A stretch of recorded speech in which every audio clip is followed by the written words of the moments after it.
На церемонии закрытия фестиваля собрались не только поклонники творчества великого композитора, но и ценители качественной отечественной музыки. В этом году блеснуть певчими талантами на международном фестивале решились более 100 исполнителей. Но до победного конца смогли дойти не все. Обладателями грамот стали конкурсанты из России, Китая, Кыргызстана и Казахстана. В их числе и популярная шымкентская исполнительница Диана Хашимханова.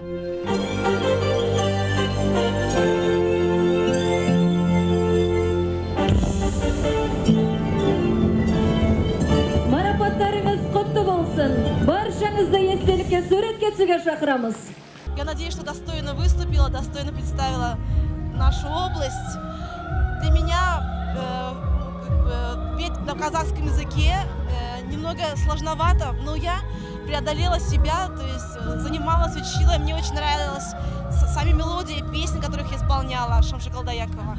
Поэтому с удовольствием учила их и занималась, и я думаю, что достойно, наверное, получила первое место. А счастливой обладательницей гран-при и премии в 1 000 000 тенге стала 22-летняя Назым Сагынтай из Кызылординской области.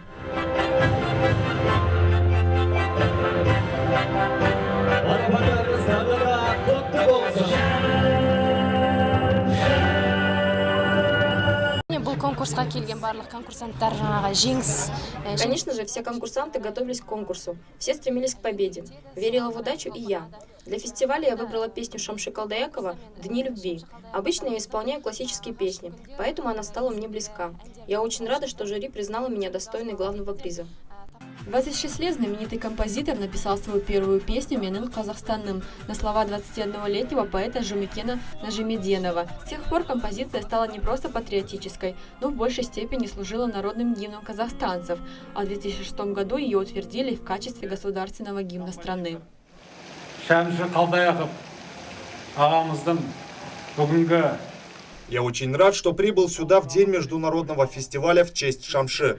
На его песнях мы росли и взрослели. И сейчас его песней «Мой Казахстан» мы празднуем 25-летие независимости страны. Благодаря президенту страны композиция Шамши стала нашим гимном.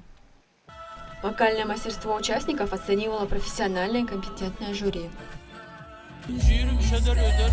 Жюри оценивали участников по силе голоса, по тематике выбранных песен. Те, кто получил гран-при и первое место, достойны своих наград. У нас есть талантливая молодежь с сильными голосами. Для многих этот фестиваль – опыт, работа над ошибками. Я желаю им побед на других конкурсах. Надеюсь, что традиция проведения фестиваля продолжится и дальше.